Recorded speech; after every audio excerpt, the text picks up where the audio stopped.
faut vraiment pas sortir. C'est une Merci habitude. beaucoup. C'est gentil. Oui, tu peux, mais juste pas rentrer dans le cadre, c'est trop, c'est vraiment branlant. Vous êtes bon. Tu peux t'asseoir là. Oui,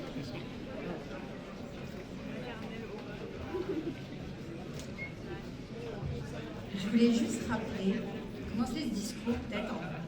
Je voulais parler à Raphaël, mais je crois qu'il n'est pas là, il est plus loin. Mais Raphaël et moi, à chaque fois qu'on a négocié, souvent on se moquait de place publique en disant oui, il faut que vous consultiez votre parti, votre cabine téléphonique. Et à ceux qui disaient ça, j'aimerais leur dire aujourd'hui que place publique et ces 11 000 opérateurs leur disent bien le bonjour.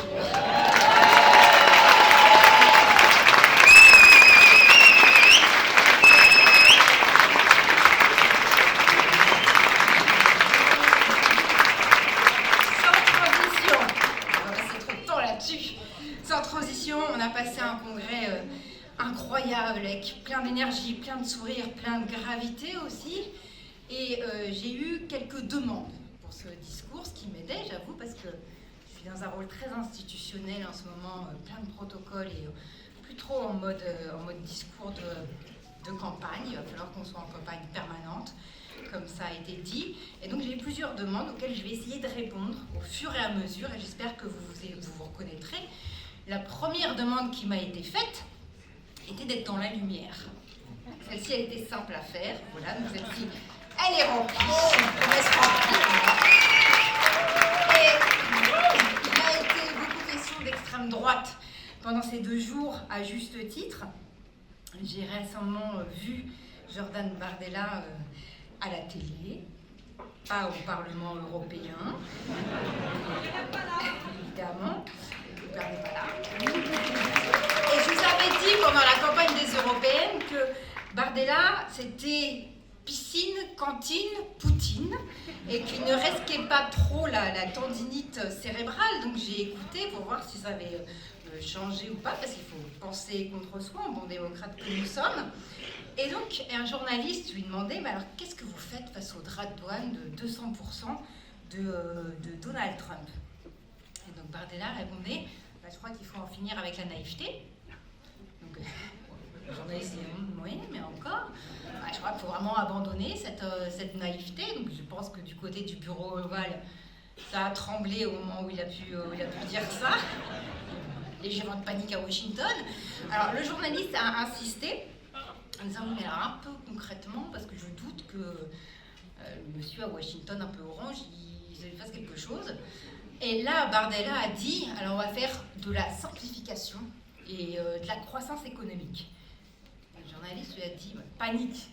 À Washington, j'imagine, je pense que Trump a appelé J.D. Vance en lui disant, attends, il se passe quelque chose en France, mais la télé, je crois que c'était sur une chaîne d'info, je ne vais pas la nommer. Bref, il n'y avait pas grand-chose, en fait, dans tout ça. Il n'a pas été capable de dire un début de commencement de proposition. Et en écoutant cet extrait, on se dit que oui, il bosse toujours pas, qu'il n'est toujours pas compétent, ça c'est sûr, mais je pense que c'est bien pire que ça. C'est bien plus intéressant que ça aussi.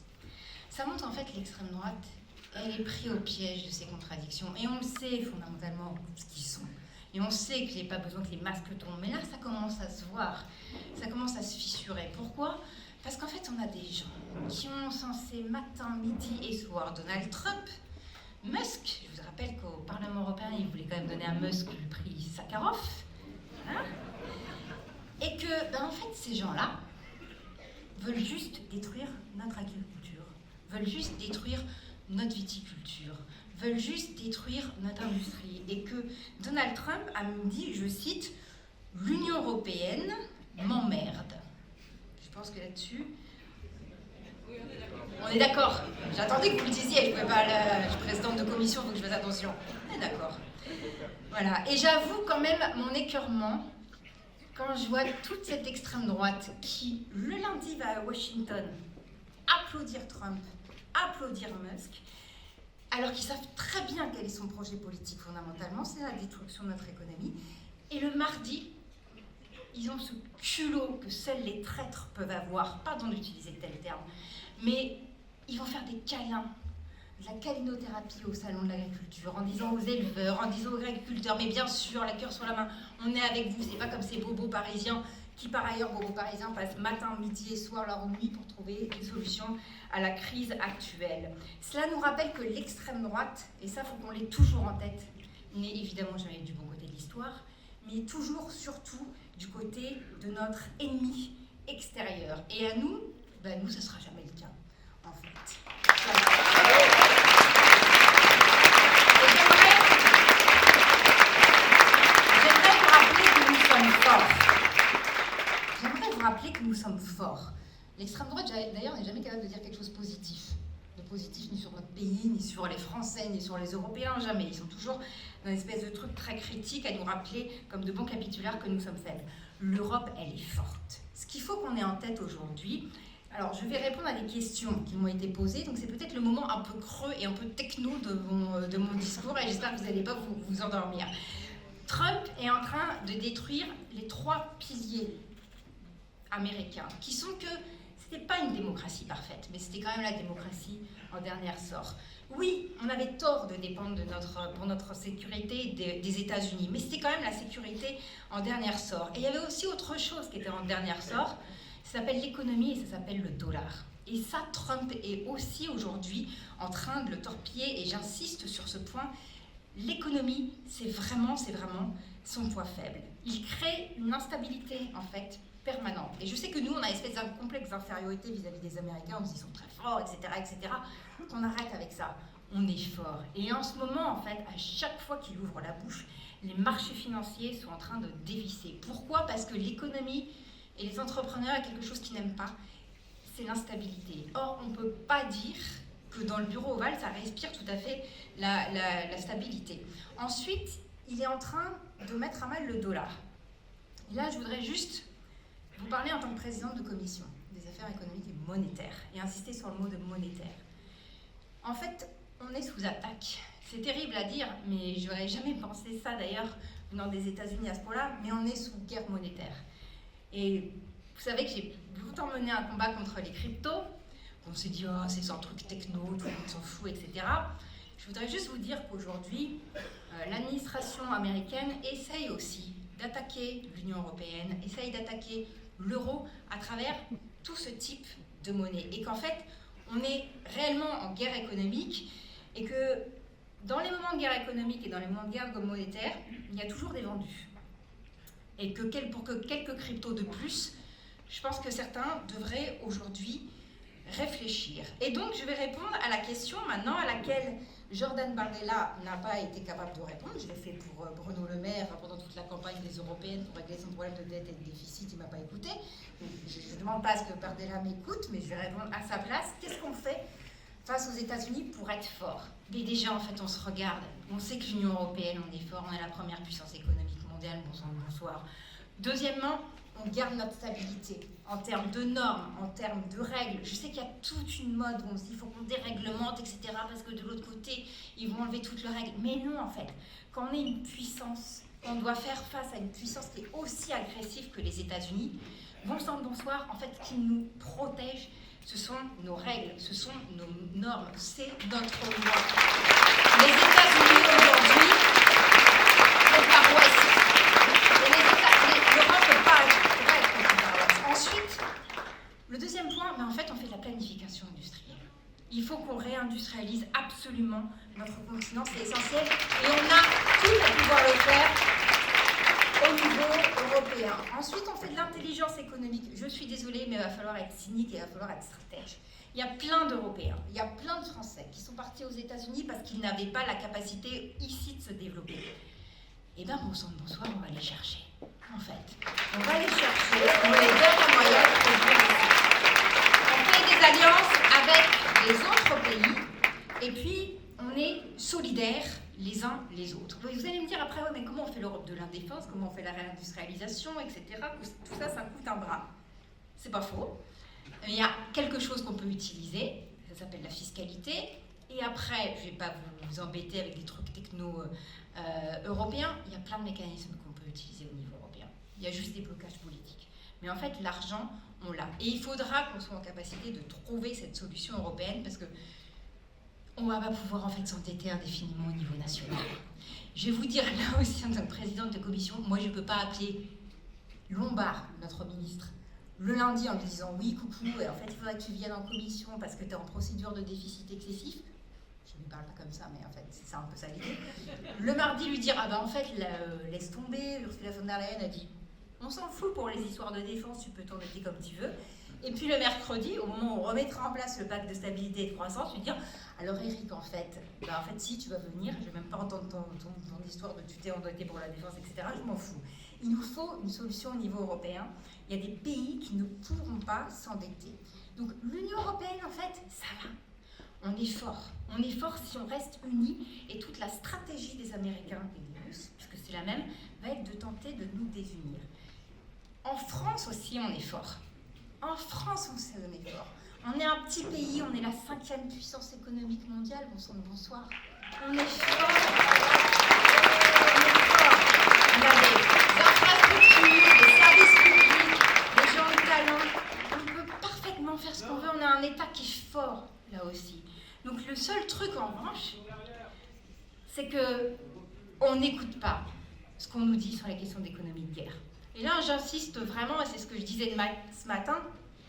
Moi, j'ai été formée par les économistes américains de gauche, et notamment ceux qui ont géré l'après et le pendant de la Seconde Guerre mondiale. Et c'est par eux que j'ai été formée sur les questions d'économie de guerre, et jamais j'aurais pensé devoir utiliser ces connaissances face aux États-Unis, et en règle générale. Il y a quelques mots sur l'économie de guerre qu'il faut savoir. En économie de guerre, c'est de l'économie administrée, c'est-à-dire que la puissance publique elle reprend le dessus. Et on a besoin de ça aujourd'hui. Deuxièmement, en économie de guerre, il y a quelque chose qui est essentiel. On ne laisse pas les profiteurs de guerre gagner. En fait, jamais. Donc, taxation des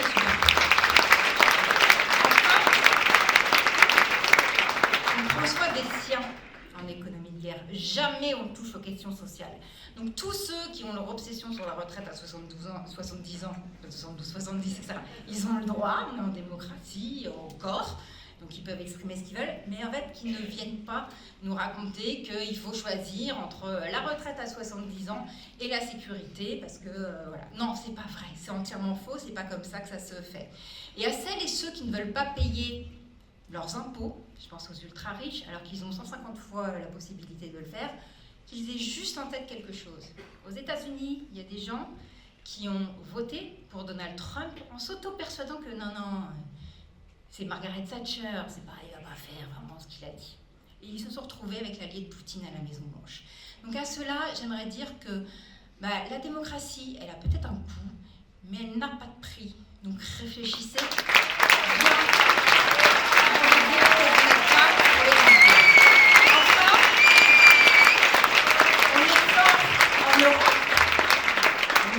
En France et en effort à place publique. Parce que je ne fais pas d'échelon. Après l'Europe, la France, il y a directement place publique. Il y a vaguement les sommes. Il y a vaguement, évidemment, la Gironde, la Réole. Ça me paraît évident, il y a la Réole, plus que Bordeaux même. Mais bon, voilà, il n'y a pas d'échelon dans ma tête. Il y a place publique, donc je disais. Et ce mouvement, il est important, il est d'autant plus important maintenant, puisqu'on voit très bien qu'il y a finalement, je suis désolée, mais il y a les traites de l'extrême droite, d'un côté. De l'autre côté, il y a certains qui vont nous dire la paix, la paix, la paix, comme si sincèrement on n'y avait pas pensé. C'est sympathique, je pense que quelqu'un doit appeler Zelensky et lui dire écoute, en fait, il y a un truc auquel tu n'as pas pensé, c'est la paix. Merci. Merci de cet apport intellectuel à ce débat.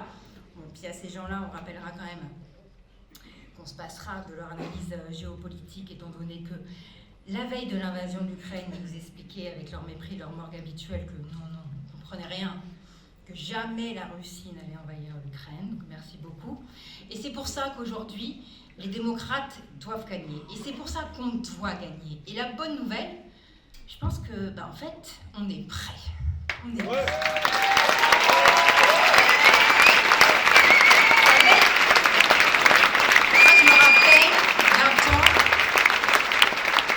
Dit que Raphaël sûrement pas 2, ça n'arriverait pas. Je me rappelle de certains qui nous disaient bah, place publique c'est sympa, mais vous ne savez pas organiser une meeting. Vous vous rappelez le meeting de Bordeaux? On a dû faire 2 meetings en parallèle, un à l'intérieur, un à l'extérieur.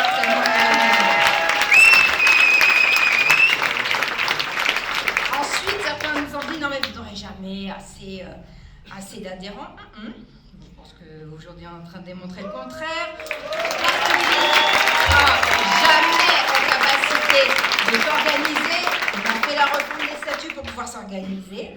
Et puis, par le public, maintenant à son congrès et à ses universités à l'Aréole. Et les prochaines seront au mois de septembre cette année, le 13 et le 14. Et on en est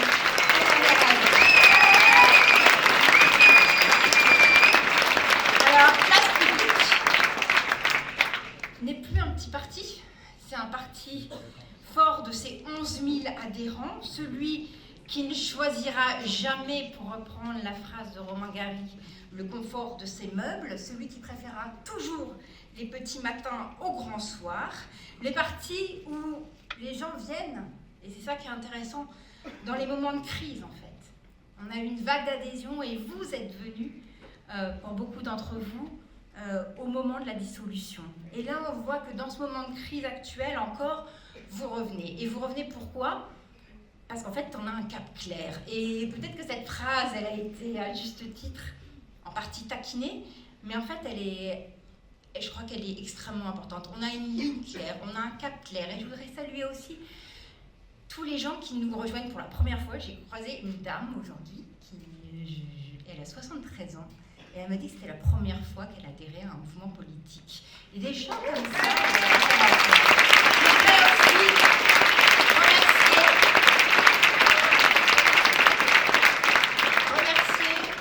nos amis des Verts qui nous ont rejoints, je pense notamment à Thierry, je pense notamment à Agnès, mais aussi à ceux du Parti Socialiste et plein d'autres. Et cette belle énergie qu'on a pu voir tout le week-end, ces sourires, cet enthousiasme, mêlé quand même à ce moment de gravité, mais cette énergie absolument incroyable que vous avez, j'ai envie que vous la gardiez intacte. Et j'ai envie que vous l'utilisiez, tout comme moi je vais aller l'utiliser pour aller m'enfermer dans mes salles de négociation. J'ai envie que vous la gardiez, que vous l'utilisiez pour faire campagne. Pour faire campagne tout le temps, comme ça a été dit, pas uniquement au moment des élections, mais aussi pour aller aux élections. Il faut vous présenter, bon sang de bonsoir. J'ai l'impression qu'on est le seul parti où on doit pousser les gens à se présenter aux élections. Alors, je ne sais pas si c'est une bonne nouvelle ou une mauvaise nouvelle, mais normalement, ce n'est pas comme ça que ça fonctionne. Donc, présentez-vous aux élections. Ayez ce courage, c'est absolument essentiel. Mesdames,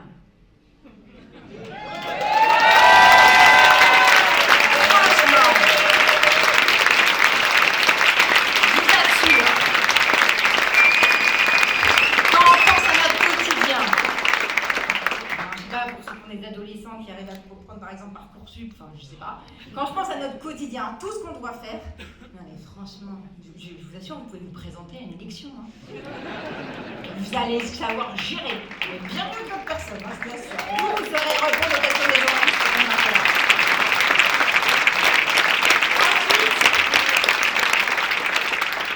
Ensuite, si vous n'avez pas le courage de le faire, ça va vous paraître un peu bête, mais pensez à Zelensky dans le bureau ovale. Pensez au courage qu'il a eu face au président, ou deux présidents, président et vice-président, de la première puissance économique mondiale. En fait, tout le monde a dit que ça a été une humiliation pour lui. Non, ça a été l'échec des États-Unis. Ça a été l'échec de